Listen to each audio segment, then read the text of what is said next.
Look at the cross. They pierced his side, and blood and water flowed forth.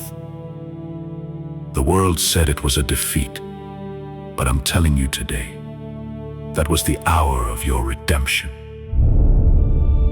Out of that new Adam flowed the very life of the church, the water that washes, the blood that saves. Calvary and the upper room are one great mystery. That perfect sacrifice is brought into this very moment. He said, "This is my body, this is my blood," and he offers it to you right now.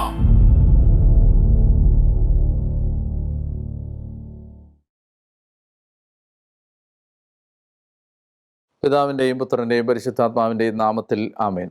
ഈശോയിൽ സ്നേഹമുള്ളവരെ, നമ്മുടെ ദിവ്യകാരുണ്യ വിമോചന യാത്രയുടെ 16-ാമത്തെ ദിവസത്തിലേക്ക് കടക്കാൻ നല്ല ദൈവം നമുക്ക് ആരോഗ്യവും ആയുസ്സും അവസരവും തരുന്ന അവിടുത്തെ കാരുണ്യത്തിന് നമുക്ക് നന്ദി പറയാം. നിങ്ങളെല്ലാവരും ഈ യാത്രയിൽ കൂടെ വരുന്നതിന് ഞാൻ നന്ദി പറയുന്നു. തീക്ഷ്ണതയോടുകൂടി മുന്നോട്ട് പോകാൻ ദൈവം സഹായിക്കട്ടെ എന്ന് പ്രാർത്ഥിക്കുകയും ചെയ്യുന്നു. നമ്മളിന്ന് കാണുന്നത് സോളമൻ അർപ്പിച്ച ബലിയെ പഴയ നിയമം വിവരിക്കുന്ന 2 ഭാഗങ്ങൾ നമ്മളിന്ന് കാണാനായിട്ട് ശ്രമിക്കുകയാണ്. സോളമന് 2 പ്രാവശ്യമാണ് ബലി അർപ്പിക്കുന്നത്.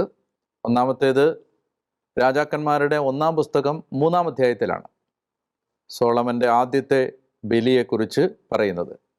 1 രാജാക്കന്മാർ അധ്യായം 3 വാക്യം 4. ഒരിക്കൽ രാജാവ് ബലിയർപ്പിക്കാൻ മുഖ്യ പൂജാഗിരിയായ ഗിബയോനിലേക്ക് പോയി. ഗിബയോൻ ജെറുസലേമിൽ നിന്ന് ഏതാണ്ട് വടക്ക് പടിഞ്ഞാറായി 6 കിലോമീറ്റർ അകലെ ഉണ്ടായിരുന്ന ഒരു ഹിൽ ടൗണാണ്, ഒരു മലമുകളിൽ സ്ഥിതി ചെയ്ത പട്ടണമാണ് ഗിബയോൻ. ഇത് ജെറുസലേമിന് അടുത്താണ്. എന്താണ് ഗിബയോൻ്റെ ബൈബിളിലെ പ്രാധാന്യം? ബലിയർപ്പിക്കാൻ എന്തുകൊണ്ടാണ് ഗിബയോനിലേക്ക് പോയതെന്ന് ചോദിച്ചാൽ, നമ്മൾ സാമുവേലിൻ്റെ പുസ്തകത്തിൻ്റെ 1-ാം പുസ്തകത്തിൻ്റെ ആദ്യ അധ്യായങ്ങളിൽ കാണുന്നുണ്ട്, ഫിലിസ്ത്യർ വന്ന് വാഗ്ദാന പേടകം പിടിച്ചുകൊണ്ടുപോയി.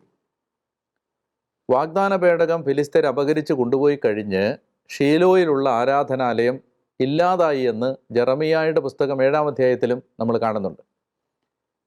അങ്ങനെ ഷീലോയിലെ ആരാധനാലയം നശിപ്പിക്കപ്പെട്ടപ്പോൾ വാഗ്ദാന പേടകം പിന്നീട് പല സ്ഥലങ്ങളിൽ മാറി മാറി സഞ്ചരിച്ച് മറ്റൊരു സ്ഥലത്തേക്ക് പോയി. അപ്പോൾ അന്ന് ഉണ്ടായിരുന്ന സമാഗമ കൂടാരവും അതുപോലെ തന്നെ ബലിപീഠവുമെല്ലാം എടുത്ത് അവർ കൊണ്ടുപോയി വെച്ച ആ സ്ഥലമാണ് ഗിബയോൻ. അതുകൊണ്ട് ബലിയർപ്പിക്കാൻ ദാവീദോ സോളമനോ ഒക്കെ ആഗ്രഹിക്കുമ്പോൾ അവർ പൊയ്ക്കൊണ്ടിരുന്നത് ഗിബയോനിലേക്കാണ്. കാരണം അവിടെയാണ് മോശ മരുഭൂമിയിൽ വെച്ച് സീനായ് മലയുടെ അടിവാരത്തിൽ വെച്ച് ദൈവം പറഞ്ഞ പ്രകാരം നിർമ്മിച്ച ബലിപീഠം ഗിബയോനിലാണ് ഉണ്ടായിരുന്നത്. അതുകൊണ്ടാണ് ഇവിടെ പറഞ്ഞിരിക്കുന്നത്, രാജാവ് ബലിയർപ്പിക്കാൻ മുഖ്യ പൂജാഗിരിയായ ഗിബയോനിലേക്ക് പോയി. ഇവിടെ നമ്മൾ കാണുന്ന 2-ാമത്തെ ആശയം, അവിടെ രാജാവ് 1000 ദഹനബലി അർപ്പിച്ചിട്ടുണ്ടായിരുന്നു. സോളമൻ്റെ ജീവിതത്തിൻ്റെ ആരംഭകാലത്ത് നമ്മൾ കാണുന്ന ഒരു പ്രധാനപ്പെട്ട പുണ്യം, അദ്ദേഹം ദൈവകാര്യങ്ങളിൽ വളരെ എക്സ്ട്രാവഗൻ്റ് ആയിരുന്നു. ധാരാളിത്തം, ഒരു ലുബ്ധില്ലാതെ ആത്മീയ കാര്യങ്ങളിൽ വ്യാപരിച്ചിരുന്ന ആളാണ് തുടക്കത്തിൽ സോളമൻ. പിന്നീട് കാലാന്തരത്തിൽ അദ്ദേഹം അതിൽ നിന്നെല്ലാം മാറുന്നത് നമ്മൾ കാണുന്നുണ്ട്. എന്നാൽ അദ്ദേഹത്തിൻ്റെ ജീവിതത്തിൻ്റെ, പ്രത്യേകിച്ച് അദ്ദേഹത്തിൻ്റെ രാജകീയ ശുശ്രൂഷയുടെ തുടക്കത്തിൽ അദ്ദേഹം ദൈവകാര്യങ്ങളിൽ കാണിച്ച ആ നിർലോഭമായ ഉദാരത, അത് വളരെ എടുത്തു പറയേണ്ട ഒരു കാര്യമാണ്. അതുകൊണ്ടാണ് ഇവിടെ അദ്ദേഹം അദ്ദേഹം തന്നെ ആ പൂജാഗിരിയിൽ അവിടെ ഗിബയോനിൽ 1000 ബലി അർപ്പിച്ചിട്ടുണ്ടായിരുന്നു. അപ്പോൾ അതൊരു നിസ്സാരമായ ഇൻഫർമേഷൻ അല്ല. എന്താണ് അതിൻ്റെ ഫലം? ആ 1000 ദഹനബലി അർപ്പിച്ച സ്ഥലത്ത് ദൈവം അദ്ദേഹത്തിന് പ്രത്യക്ഷനായി. നമ്മൾ വിശുദ്ധ കുർബാനയിൽ എന്നും പങ്കെടുക്കുമ്പോൾ, ഞാൻ എല്ലാ ദിവസവും കുർബാനയിൽ പങ്കെടുത്ത്, ഞാൻ 1000കണക്കിന് കുർബാനകളിൽ പങ്കെടുത്തു, എനിക്കെന്താണ് ലഭിക്കുന്നത് എന്നൊരാൾ ചിന്തിക്കുമ്പോൾ നമ്മൾ മനസ്സിലാക്കേണ്ടത്, സോളമന് പ്രത്യക്ഷപ്പെട്ടതുപോലെ തന്നെ ദൈവത്തെ നമുക്ക് നേരിട്ട് അനുഭവിക്കാൻ സാധിക്കുന്ന ഒരു വലിയ ഇൻവെസ്റ്റ്മെൻ്റാണ് പരിശുദ്ധ കുർബാന അർപ്പണത്തിലുള്ള പങ്കുചേരൽ. അതുകൊണ്ട് നമ്മുടെ ജീവിതത്തിൽ നമ്മുടെ ആയുസ് മുഴുവൻ കുർബാന സ്വീകരിച്ചാൽ അത് നമുക്ക് നമ്മുടെ ആത്മാവിന് ഈ ഭൂമിയിൽ കൈവരിക്കാൻ കഴിയുന്ന നേട്ടങ്ങളിൽ വലിയൊരു നേട്ടമാണ്. നമുക്ക് ഈ ഭൂമിയിൽ ശേഖരിക്കാൻ കഴിയുന്ന വലിയ ഒരു നിക്ഷേപമാണത്. സ്വർഗത്തിനു വേണ്ടി ഒരാൾക്ക് കരുതി വെക്കാവുന്ന വലിയൊരു നിക്ഷേപമാണ്. നമ്മൾ തുടർച്ചയായി എല്ലാ ദിവസവും കുർബാനയിൽ പങ്കെടുത്ത് പ്രാർത്ഥിച്ചാൽ അത് നമുക്ക് തരുന്ന ഒരു നേട്ടം ദൈവം നേരിട്ട് പ്രത്യക്ഷപ്പെടുന്ന അനുഭവമാണ്.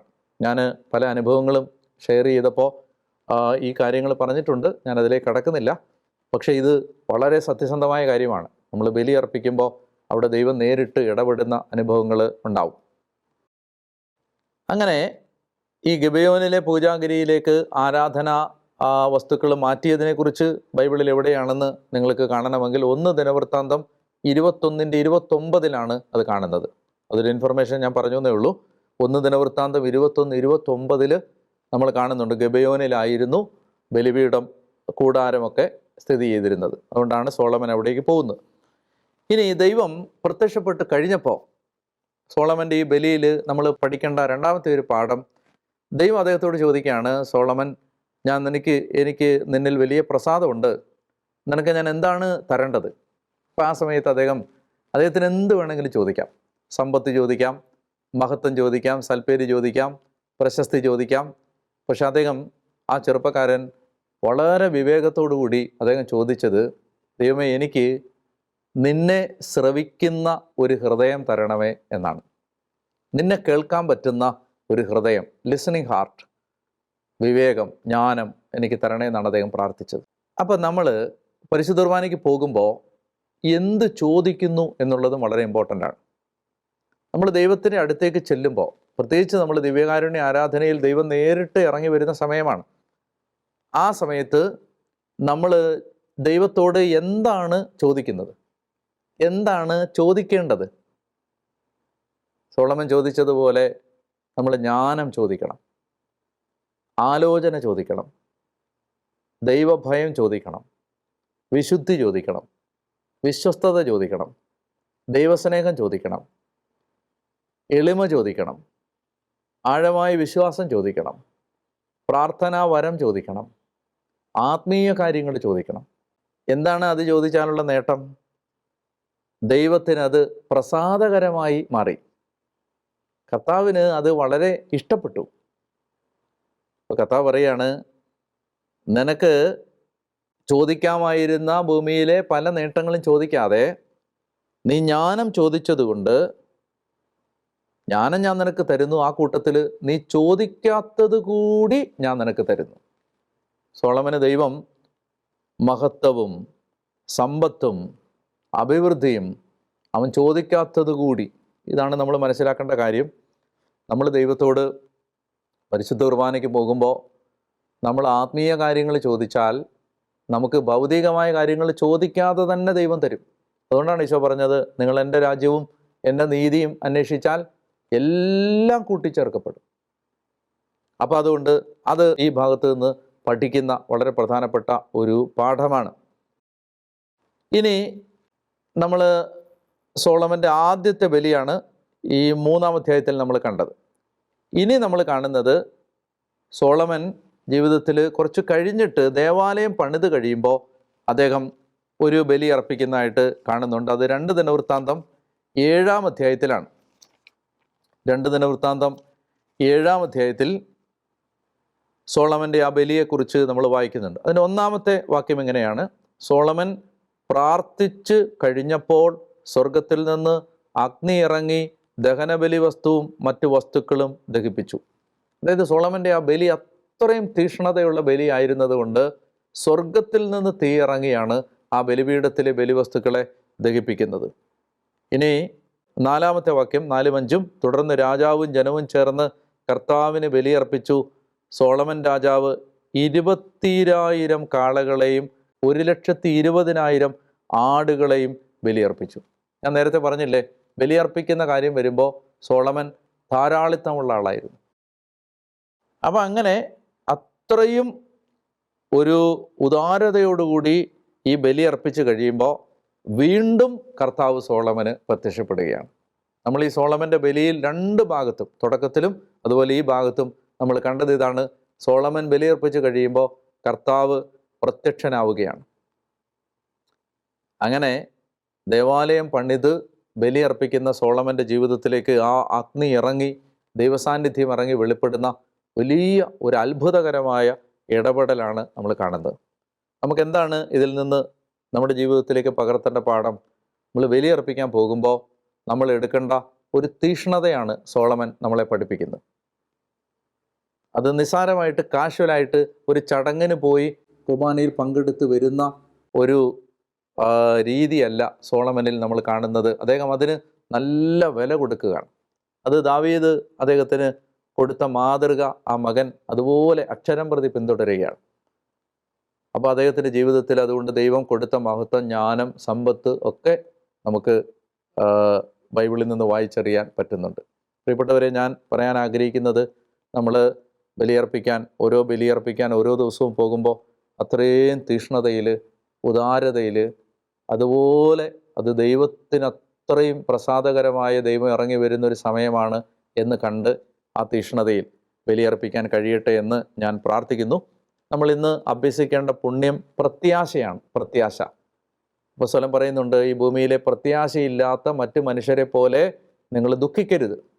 നമ്മുടെ ജീവിതത്തിൽ വിഷമവും തകർച്ചയും വേദനയും നമ്മളെ ഭാരപ്പെടുത്തുന്ന അനുഭവങ്ങളൊക്കെ വരുമ്പോൾ ലോകത്തുള്ള മറ്റു മനുഷ്യർ ചെയ്യുന്നത് പോലെ നമ്മൾ പ്രത്യാശയില്ലാത്തവരെ പോലെ പെരുമാറരുത്. നമുക്ക് പ്രത്യാശയുണ്ട്. We have a hope in Jesus Christ. പ്രത്യാശ നമ്മെ നിരാശരാക്കുന്നില്ല. പ്രത്യാശയുള്ളത് കൊണ്ട് നമുക്ക് നിരാശയില്ല. അപ്പോൾ ഒഴിവാക്കേണ്ട തിന്മ ഡെസ്പയറാണ്, നിരാശയാണ്. ഇച്ഛാഭംഗം, നിരാശ, പ്രത്യാശയില്ലായ്മ. ഇനി നമ്മൾ ഇന്ന് പ്രാർത്ഥിക്കാൻ, ഞാനൊരു പ്രത്യേക പ്രാർത്ഥന പറയുന്നതിന് പകരം ഏതെങ്കിലും ഒരു 5 സങ്കീർത്തനം ദിവസത്തിൻ്റെ പല ഭാഗങ്ങളിലെ ഓരോ സങ്കീർത്തനം വെച്ച് സമയം കിട്ടുമ്പോൾ ഒരു സങ്കീർത്തനം വെച്ച് 5 സങ്കീർത്തനം ഇന്ന് ഉറങ്ങുന്നതിന് മുമ്പ് ഒന്ന് വായിച്ച് അത് പ്രാർത്ഥനയാക്കി കാഴ്ചവെക്കുക.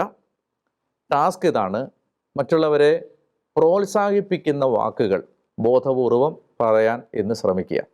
അവർക്ക് അഭിനന്ദനം കൊടുക്കുന്ന, പ്രോത്സാഹനം കൊടുക്കുന്ന, എൻകറേജ് ചെയ്യുന്ന വാക്കുകൾ പറയാൻ ബോധപൂർവം ശ്രമിക്കുക. അപ്പം ഇങ്ങനെ നമുക്ക് ഈ ദിവസം അനുഗ്രഹത്തോടെ നമ്മുടെ ഈ 40 ദിന പ്രാർത്ഥനയിലെ 16-ാമത്തെ ദിവസം ഒത്തിരി അനുഗ്രഹത്തോടെ ജീവിക്കാൻ കഴിയട്ടെ, മുന്നോട്ട് കൊണ്ടുപോകാൻ കഴിയട്ടെ എന്ന് ഞാൻ പ്രാർത്ഥിക്കുന്നു. ആരെങ്കിലുമൊക്കെ മടുത്ത് പുറകോട്ട് പോകുന്നുണ്ടെങ്കിൽ പൂർവാധികം ശക്തിയോടെ തിരിച്ചു വരണം. സ്നേഹമുള്ളവരെ, ഇന്ന് ഈ 16-ാമത്തെ ദിവസം നമ്മുടെ ചിന്തകൾ അവസാനിപ്പിക്കുന്നതിന് മുൻപ് ഞാൻ ഈ ദാവീദും സോളമനും ഒക്കെ ബലിയർപ്പിച്ച കാര്യങ്ങൾ നമ്മൾ ചിന്തിച്ചല്ലോ. ഒരു ചോദ്യം കൂടി ഇതിനോട് ചേർത്ത് ചോദിക്കാനുണ്ട്. സത്യത്തിൽ എന്തുകൊണ്ടാണ് ദൈവത്തെ ആരാധിക്കാൻ ബലിയർപ്പിക്കണം എന്ന് ദൈവം ആവശ്യപ്പെടുന്നത്? Why sacrifice? വേറെ ഏതെല്ലാം രീതികളുണ്ട് ആരാധിക്കാൻ. ബലിയർപ്പിക്കണമെന്ന് തന്നെ പറയാനും, അല്ലെങ്കിൽ മനുഷ്യൻ ആരംഭകാലം മുതൽ തന്നെ ദൈവാരാധനയ്ക്ക് ബലി എന്നൊരു സങ്കല്പം രൂപപ്പെട്ടത് എങ്ങനെയാണ്?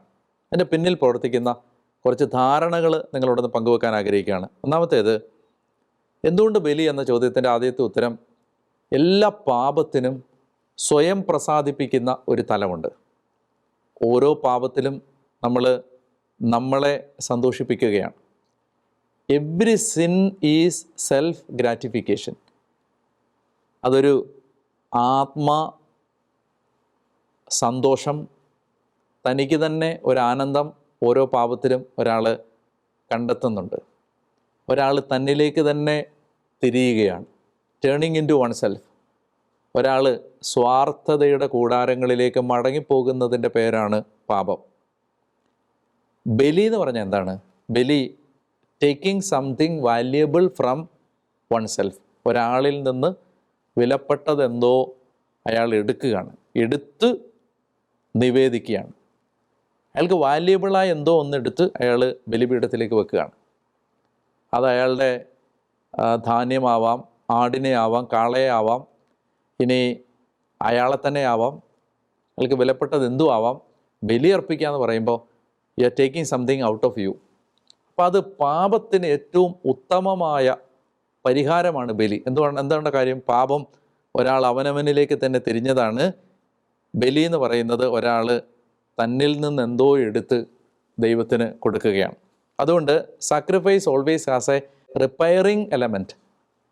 ഒരാൾ തന്നോട് തന്നെ മരിക്കുന്നതിൻ്റെ പ്രതീകമാണ് ബലിയർപ്പിക്കുക എന്നുള്ളത്. സത്യത്തിൽ നമ്മൾ തന്നെ മരിക്കേണ്ടതാണ്. അതിന് പകരമാണ് ഈ ആട് കൊല്ലപ്പെടുന്നത്, അല്ലെങ്കിൽ ഈ കാള കൊല്ലപ്പെടുന്നത്. അതിന് പകരമാണ് ഈ ധാന്യം ബലിയർപ്പിക്കപ്പെടുന്നത്. അപ്പോൾ നമ്മിലേക്ക് തിരിഞ്ഞതിന് ഒരാൾ നമ്മിൽ നിന്ന് വിലപ്പെട്ടതെടുത്ത് തന്നോട് തന്നെ മരിക്കുന്നതിൻ്റെ പ്രതീകമാണ് ബലി. അപ്പോൾ ആ ബലിയർപ്പണം യഥാർത്ഥത്തിൽ ഇറ്റ് കോസ്റ്റ്, അത് നമുക്കെന്തോ വിലപ്പെട്ടത് നമ്മളിൽ നിന്ന് എടുത്ത് കൊടുക്കുന്നുണ്ട്. അതാണ് ദാവീദൊക്കെ പറഞ്ഞത്, എനിക്ക് ഛേദമില്ലാത്ത വിലയില്ലാത്ത ബലി ഞാൻ അർപ്പിക്കുകയില്ല എന്ന് പറഞ്ഞതിൻ്റെ കാരണം അതാണ്. അതുകൊണ്ടാണ് ബൈബിളിലെ ആരാധനകളെല്ലാം തന്നെ ബലിയർപ്പണങ്ങളാണ്. അത് കായനും ആബേലും ആവട്ടെ, അബ്രഹാം ആവട്ടെ, നോഹയാവട്ടെ, യാക്കോബാവട്ടെ, മോശയാവട്ടെ, ദാവീദാവട്ടെ, സോളമനാവട്ടെ, ഇവരെല്ലാം ബലിയർപ്പിക്കുകയാണ്. അപ്പോൾ ആ ഒരു തലം കുർബാനയിലുണ്ട് എന്ന് നമ്മൾ ഓർക്കണം. അത് ഞാൻ പറയുമ്പോൾ ഒരു കാര്യം കൂടി നിങ്ങളുടെ ശ്രദ്ധയിലേക്ക് വരണം. ഇപ്പോൾ ചില കുർബാനകൾ പെട്ടെന്ന് തീരും, ചില കുർബാനകൾ അല്പം സമയമെടുക്കും. എല്ലാ ദിവസവും കുർബാനയിൽ പോയി പ്രത്യേകിച്ച് നിന്നൊക്കെ പ്രാർത്ഥിക്കുമ്പോൾ കുറച്ചൊക്കെ ഒരു വേദനയുടെ തലം ഉണ്ട്. കൈയുടെ വേദന, കാലിൻ്റെ വേദന, നടുവിൻ്റെ വേദന, പിന്നെ പള്ളിയിലേക്ക് പോകാനെടുക്കുന്ന ആ യാത്ര, രാവിലെ എഴുന്നേൽക്കുന്ന ഒരു ത്യാഗം. അപ്പോൾ ബലി അർപ്പിക്കാൻ പോകുമ്പോൾ ഉണ്ടാകുന്ന എല്ലാ കഷ്ടപ്പാടുകളും ഈ ഒരു കണ്ണിലൂടെ വേണം കാണാൻ. ഞാൻ എൻ്റെ പാപത്തിന് പരിഹാരം അനുഷ്ഠിക്കുന്ന, എൻ്റെ സന്തോഷങ്ങളിലേക്ക് തിരിഞ്ഞ ഞാൻ എന്നിൽ നിന്ന് എന്തൊക്കെയോ എടുത്ത് സമർപ്പിക്കുന്ന ഒരു ത്യാഗത്തിൻ്റെ തലം കൂടി ബലിക്കുണ്ട് എന്ന് ഓർക്കാൻ കൂടി ഈ ദിവസം, സോളമൻ്റെ ബലിയെക്കുറിച്ച് ചിന്തിച്ച ഈ ദിവസം, അങ്ങനെ ഒരു ചിന്ത കൂടി നമ്മുടെ മനസ്സിലേക്ക് കൊണ്ടുവരട്ടെ. ദൈവം നിങ്ങളെ പ്രത്യേകം അനുഗ്രഹിക്കട്ടെ എന്ന് ഞാൻ പ്രാർത്ഥിക്കുന്നു.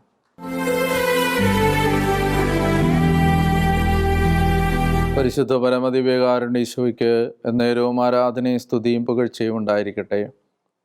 പ്രിയമുള്ളവരെ, ഇന്നത്തെ ആരാധനയിലേക്ക് കർത്താവ് നമുക്ക് പ്രാർത്ഥിക്കാൻ അവസരം തരുമ്പോൾ, ദൈവത്തെ തേടാൻ കൃപ തരുമ്പോൾ, ആത്മീയ കാര്യങ്ങൾ ആവശ്യപ്പെടാൻ, ആത്മീയ കാര്യങ്ങൾക്ക് വേണ്ടി ദാഹിക്കാനുള്ള ഒരു കൃപ ലഭിക്കുന്നതിന് പ്രാർത്ഥിക്കാം. നല്ല കർത്താവേ, അവിടുത്തെ തിരുസന്നിധിയിലേക്ക് ഞങ്ങൾ വരുന്നു. ഈ ലോകത്തെക്കാളും ദൈവത്തെ വിലമതിക്കാനുള്ള കൃപ ഞങ്ങൾക്ക് തരണമേ. ഞങ്ങൾ ഈ ലോക വസ്തുക്കളെ ആഗ്രഹിക്കുന്നതിന് പകരം കർത്താവ് തരുന്ന ആത്മീയ ദാനങ്ങൾക്ക് വേണ്ടി ആഗ്രഹിക്കാൻ ഞങ്ങളെ സഹായിക്കണമേ. പൗലോസ് അപ്പോസ്തലൻ ഞങ്ങളെ പഠിപ്പിച്ചതുപോലെ ആത്മീയ ദാനങ്ങൾക്ക് വേണ്ടി വലിയ ആഗ്രഹം ഉണ്ടാവാൻ കർത്താവെ, ഈ സമയത്ത് ഞങ്ങൾ അങ്ങയോട് കൃപ യാചിക്കുകയാണ്. സ്വർഗത്തെ നോക്കി ജീവിക്കാൻ ഞങ്ങളെ സഹായിക്കണമേ. വിലയില്ലാത്ത കാര്യങ്ങൾക്ക് കർത്താവെ, ഞങ്ങളുടെ ശ്രദ്ധ കൊടുക്കാതിരിക്കാൻ ഞങ്ങളെ സഹായിക്കണമേ. ഞങ്ങളുടെ ജീവിതം ഏറ്റവും അമൂല്യമായ നിധി കണ്ടെത്താനുള്ള ഒരു ശ്രമമാക്കി മാറ്റണമേ. കർത്താവെ, ഇന്ന് ഈ ആശീർവാദം അവിടുന്ന് നൽകുമ്പോൾ ഈ പ്രാർത്ഥനാ ശുശ്രൂഷയിൽ പങ്കെടുക്കുന്ന ആരെങ്കിലും ദൈവമായ കർത്താവെ ഈ ലോകത്തിനു വേണ്ടി മാത്രമാണ് ജീവിക്കുന്നതെങ്കിൽ, കർത്താവെ, ആത്മാവിൻ്റെ കണ്ണുകൾ തുറക്കപ്പെടാൻ, ആത്മീയ അന്ധത മാറാൻ ഈ സമയത്ത് കർത്താവ് ശക്തമായ ഒരു അനുഗ്രഹം നൽകണം എന്ന് പ്രാർത്ഥിക്കുന്നു. നമുക്ക് പരിശുദ്ധ കുർബാനയുടെ ആശീർവാദം സ്വീകരിക്കാം.